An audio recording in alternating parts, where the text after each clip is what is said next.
Verso from Expedition 33 is one of the most complex characters that I've seen in a long while.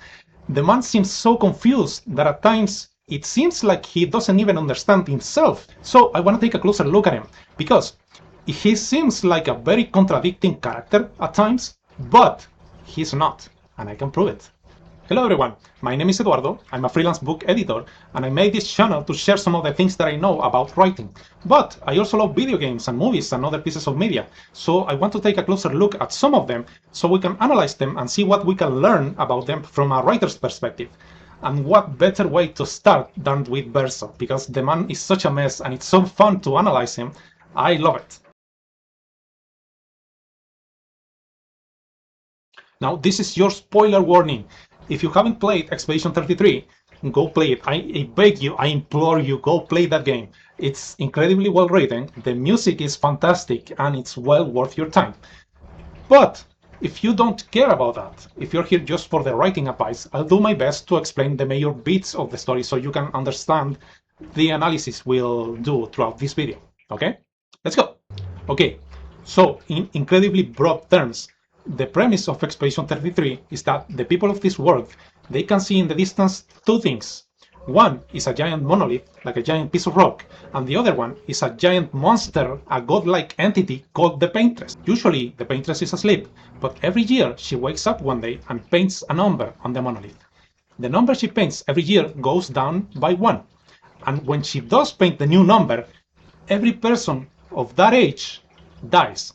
They disappear like the Thanos snap. So this is really bad for the people of this world, because eventually the number is gonna get so low that everyone is just gonna die and be extinct. And this is where the expeditions come in.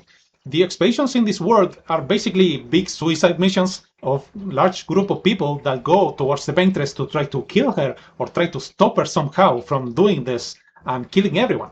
Now, the Paintress has been around for about 100 years, and many expeditions have gone out and tried to stop her, but none of them have succeeded. Verso, which is the character we'll be analyzing today, he joins the latest expedition, which is the 33. This is the one we actually follow in the game, and the one that actually makes it all the way to the Paintress and manages to kill her, triggering the happy ending everyone wants, right? No, sadly, that's not really what happens in this game. So, after the Paintress is defeated, we learn that she wasn't actually the one killing people, she was trying to protect people. There is actually a second godlike entity in this world, and he's the one who's actually trying to kill everyone. The Paintress has been constantly stopping him throughout the years, and the number she paints every year in the monolith, that's a warning. The power she has is slowly going down, and the number is a countdown for how long she can hold out before she gets overpowered by this other god and everyone dies. And why am I explaining the whole plot of the game without talking about Verso, which is the character I'm supposed to be analyzing? Well, to properly understand Verso, we need to understand the true nature of this world, because they are directly tied together. And after we defeat the Paintress, we really understand what's truly happening behind the scenes. So, in this world, the two gods that we are presented with, the Paintress and this other guy that's trying to wipe out everyone, they are actually a married couple from a different dimension. These two are painters who have the power to paint on a canvas and create basically pocket dimensions. They can create entire worlds within the canvases, and they can inhabit those worlds. And we also learn that this couple used to have a son with the same powers, and he's actually the one who painted the whole canvas in which the game takes place.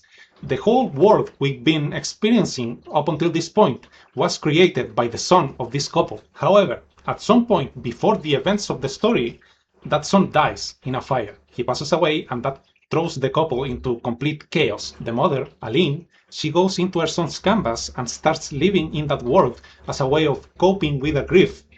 And it's soon pretty clear that she never intends to get out. She plans on dying inside that canvas with the final connection she has to her son. So, the father, Renoir, he wants his wife back in the real world. But that's proving quite difficult, because Aline doesn't really want to listen to reason, and she wants to just wallow in her grief and die inside the canvas. So what he ultimately decides to do is to go inside the canvas himself and actually force Aline to go out. And the only way he can do this is by destroying the canvas itself, so that Aline doesn't really have a place to hide anymore. And this is the whole conflict between the two gods, the gods in this game, right? Now, the funny thing about this whole thing is that Verso, he knows everything. He knows every single detail about everything that's happening behind the scenes. And he doesn't tell anyone. He's constantly lying and hiding things from his team.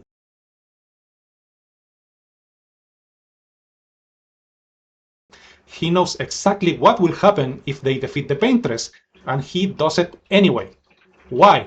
And this is the one detail that pushes Verso to be an incredibly complex character, and this is something we learn after defeating the Paintress as well.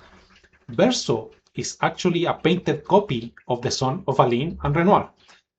He is a fake copy of the boy who actually painted this whole world, this whole canvas. And stop. Let's stop here for a moment. The story doesn't really end there, but let's take a step back and focus on Verso for a while. Let's see if we can really understand him. Like I said at the beginning, Verso can initially seem like a very confusing character. He seems to be contradicting himself all the time, and at times he doesn't even seem to understand himself what his goals and motivations are. From the very moment that you meet him in the game, you absolutely understand that he's lying about something. You don't really know what he's lying about, but you understand it. He is constantly lying, hiding information, avoiding questions, telling clearly half-truths at times. And as a result, he's become quite an infamous character in the community because he seems quite a dishonest character, even with himself. And because of all of this, Verso is often accused of being quite an inconsistent character. And that's one of the criticisms that I've seen about him online in different places. But he's not inconsistent at all. And I'll show you why. First off, if we want to properly understand the analysis that we'll make throughout this video, I need you to understand one thing very clearly. If you have seen my previous video about three-dimensional characters, you'll understand that character development is not a linear thing. It doesn't have a clear beginning, middle, and an end. It's not. Character development is actually a cycle. A character will have a defined outward appearance and a way to present himself to the world. He will have a backstory that explains why that character is the way he is, and then those two elements will be challenged by a conflict that will force the character to learn something new about themselves and effectively will change them moving forward. Then this cycle will repeat, and you will keep changing the character throughout the story. These cycles will continue to happen as the story goes, and for Verso, these cycles are constantly occurring. So let's start as far back as we possibly can in order to understand why Verso is the way he is. Now, the game doesn't actually tell you much about his early days, but we can safely assume a couple of things based on his dialogue and some other small details that we find throughout the game. First off, we can safely assume that this fake version of Verso was born into the canvas without the memories of the original Verso. At first, it was simply just another person in the city of Lumiere. So naturally, when the Paintress first appears, he joins the first expedition because, like any other person in Lumiere, he wants to figure out what's really happening and he wants to put a stop to it. So Verso is just an average man in Lumiere who wants to protect his home. His goal is to help everyone survive. His backstory up until this point is simply living in Lumiere and being a part of the city and the community. All pretty normal stuff until this point. Where things begin to go horribly wrong for Verso is when it reaches the monolith for the first time. This happens decades before the events of the game, and there Verso learns about the truth of the world, about the canvases and these entities that have the power to create different worlds inside their paintings. And something else happens. We don't really know when exactly, but the Paintress at some point grants Verso with the memories of his original self, and she also makes him immortal. Possibly as a way of safeguarding the memory of her son, right? And this is why Verso is still alive during the events of Expedition 33, because he's immortal. Since the first expedition, it's been like 60-something years, and he still looks like he's 30 years old. That's why. So, as a result of all these revelations, Verso no longer wants to fight the Paintress. He understands what she truly is, and defeating her would mean that his entire world will disappear. So why? Why bother? Not to mention that the Paintress proves to be so powerful that Verso doesn't really have any chance to defeat her, even if he wanted to fight. So it's better to just resign, right? And keep in mind, this is important, the goal remains the same. It's survival. Survival for him and the people of Lumiere and this world in general. So Verso, his motivations haven't really changed at this point, but he will go about them in a completely different way. The backstory or the internal side of Verso's character is now the memories of having lived in the canvas world, while at the same time knowing that the real Verso lived a completely different life in the real world. These two aspects, conflicting with each other, are crucial to what Verso will eventually become, and will be the fuel for the deep depression that he'll start to feel from this point forward. So what's the new conflict that triggers Verso's change? What's the new breaking point before the new cycle? The next breaking point for Verso is not actually a specific event, but rather a lengthy internal struggle with himself. Verso begins to really hate himself, not only for being a copy of a real person, but also for lying to everyone he knows.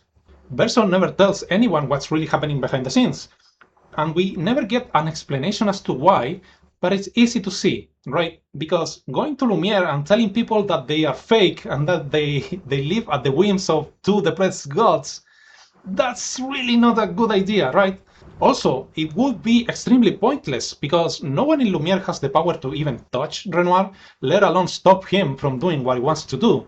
So, revealing the truth to the people of Lumiere would only cause panic and depression.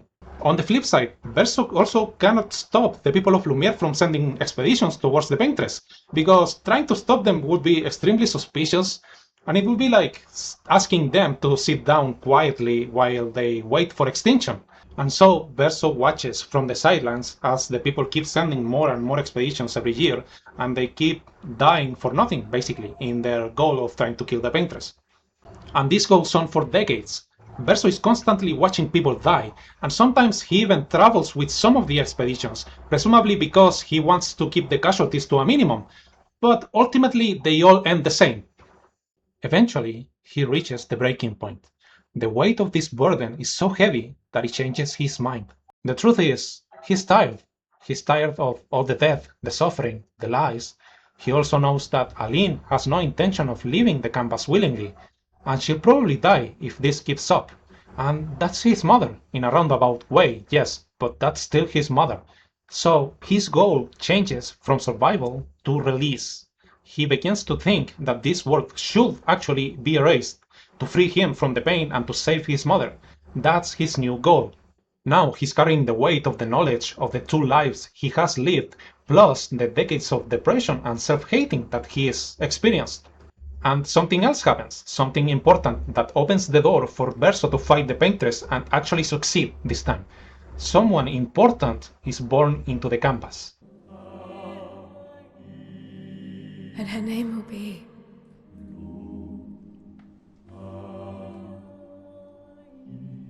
Maëlle.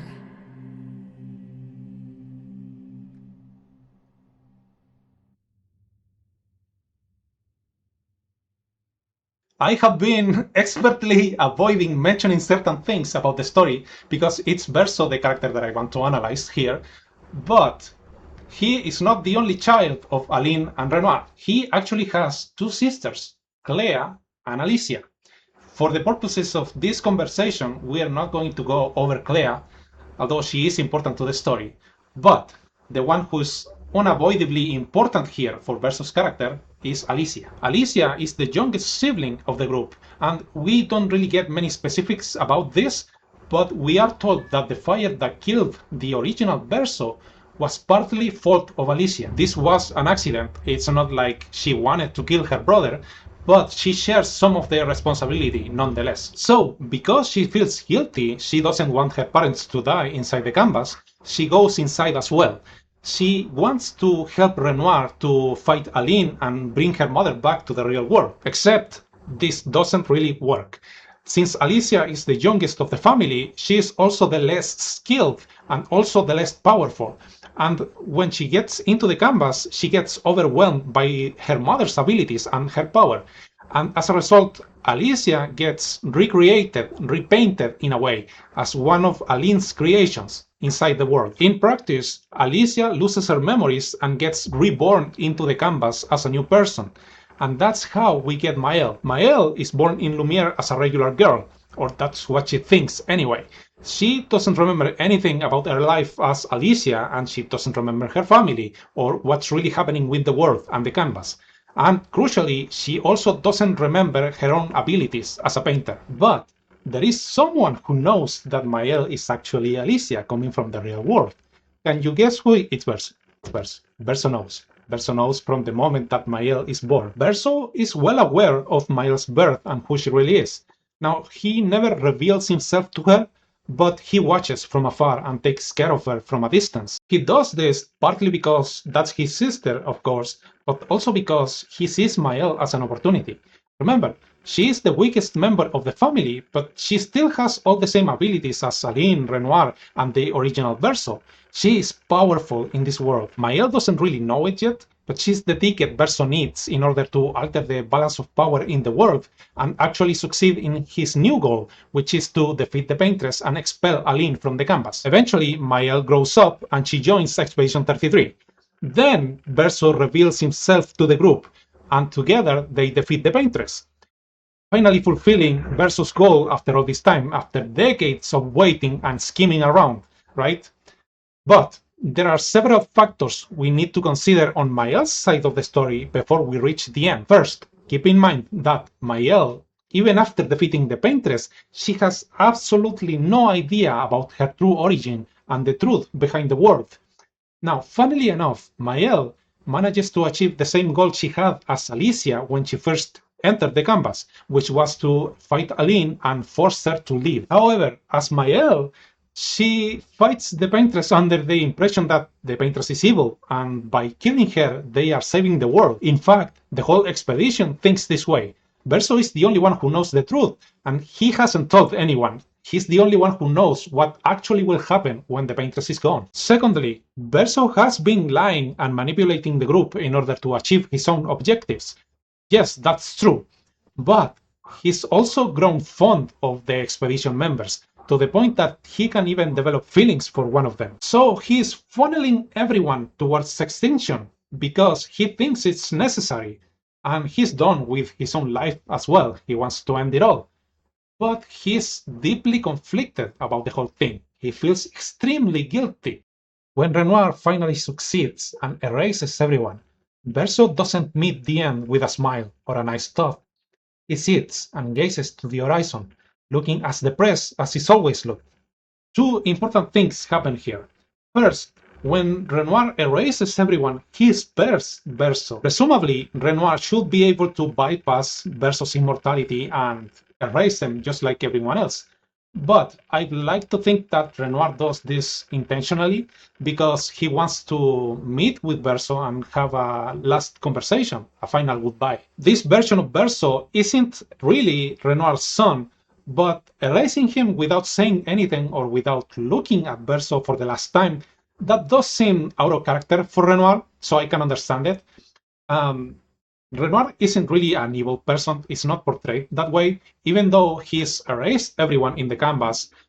It's always done from the perspective of a grieving father who wants to stop his family from falling apart. So that's the first thing that happens. And the other one is that Mael actually gets erased as well with everyone else. But in her case, that doesn't mean she dies. She only gets expelled from the canvas the same way as Aline was, and she wakes up in the other world as Alicia. Now, something important to understand is that Alicia, when she enters the canvas for the first time and loses her memories, she's around the same age as Mael is when she fights the Paintress. So this person, Mael, Alicia, however you want to call her, she has spent around the same time living in each world. She has grown attached to each world equally. So even though she entered the canvas with the intention of destroying it, now she doesn't want to.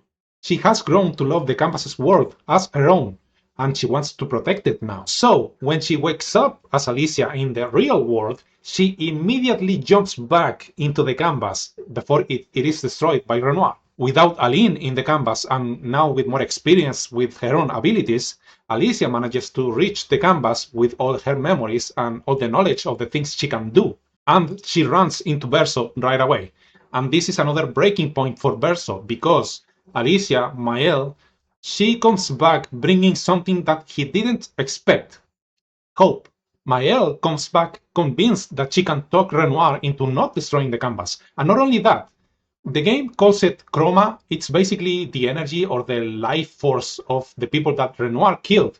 That energy is still in the air, and Maëlle can gather it and use it to bring back all the people who died. So this lights a fire in Verso's mind. Aline is already gone, so she's not at risk of dying anymore. And maybe that means that the canvas doesn't need to be destroyed, and maybe Maëlle can actually bring people back, and maybe things can get normal again. Maybe. He isn't fully convinced yet, but his previous conviction about killing everyone and destroying the canvas, that was pretty shaky to begin with. So the fact that Maëlle comes back and gives him a choice, that starts to create some hope in Verso's mind. Of course, things are not that simple. Maëlle fails completely to convince Renoir to leave the canvas alone, so she gathers the chroma from the other members of the expedition and escapes with the intention of reviving them and fight Renoir. And here we see Verso in real time struggling really hard with the decision of what to do, to the point that Maëlle has to drag him to her side before escaping. So Verso gives in. He gives in to the hope that Maëlle is selling, and he follows along with her idea. Maëlle manages to bring back the other members of the expedition, and when Verso speaks to them, he's genuinely sorry about lying and deceiving them. And you knew this whole time! You fucking coward! You betrayed us!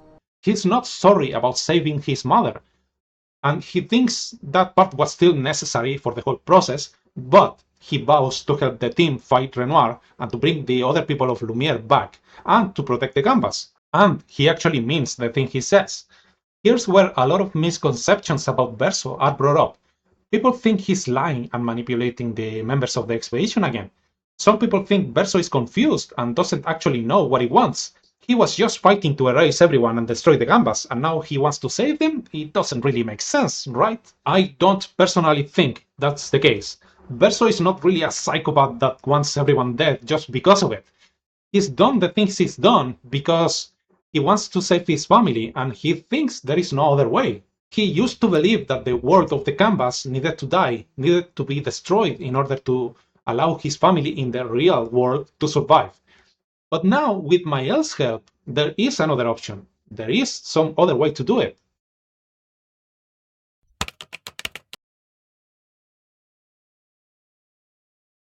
So, in this new cycle, what we see of Verso on the outside is that he's changed, and he seems genuinely committed to save the world and bring everyone back.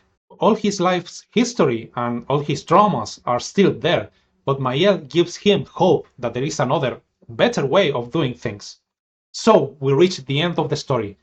The party's ready, the expedition goes to Renoir, they fight him, and they actually succeed. They defeat him, and here we see Verso's last breaking point, the end of the last cycle that we see him go through. Renoir is defeated, and he and Maëlle get into a final argument. Renoir shows the group a glimpse of the real world, where Aline is constantly drinking and self-destroying herself. He argues that Verso's death has destroyed the family, and he lives among corpses. He can't bear it anymore, and he needs to destroy the canvas to stop Aline from coming back ever again. Maëlle, on her side, argues that destroying the canvas will do nothing to help the family move on from Verso's death. It's not exactly clear how she plans to tackle the issue of Aline's depression, but she swears to Renoir that he won't lose his daughter. Maëlle just wants to stay in the canvas a little longer. She wants to help protect the people she's grown to love in Lumiere.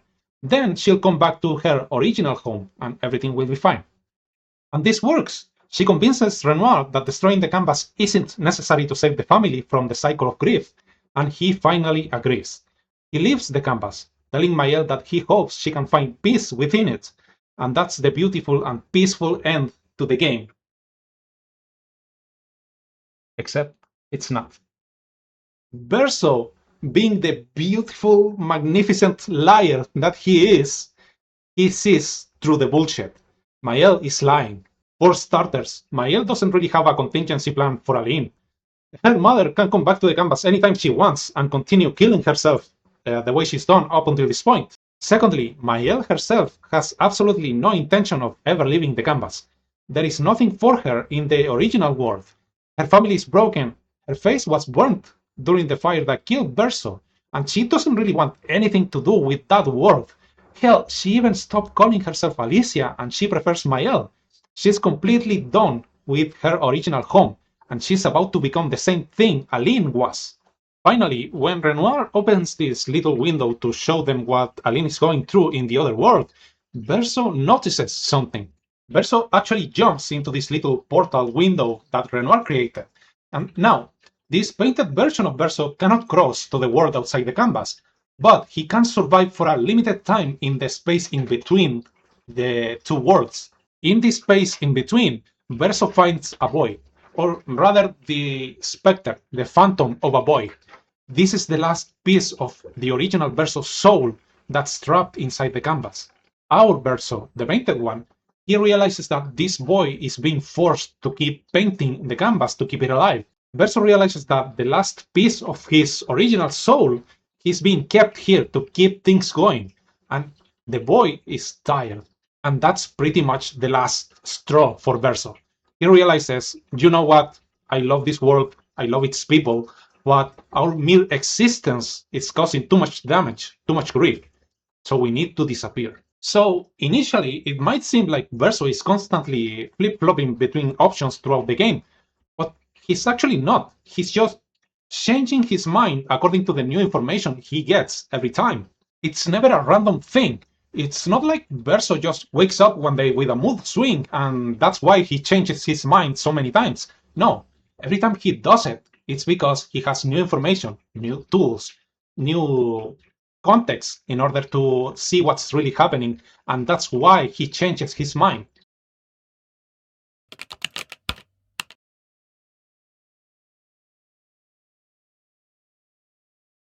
So, in this new and final cycle, Verso decides that the canvas needs to be erased, and this time, perhaps it's the only time in his life that he's confident about the decision. Dimension 2, or his backstory, it's all the things we've discussed up until this point, plus the fact that he now understands the consequences for everyone in his original family if the canvas is kept alive. From there, it's up to the player to decide what to do. You can either side with Mael or with Verso, and you get a different ending depending on what you decide.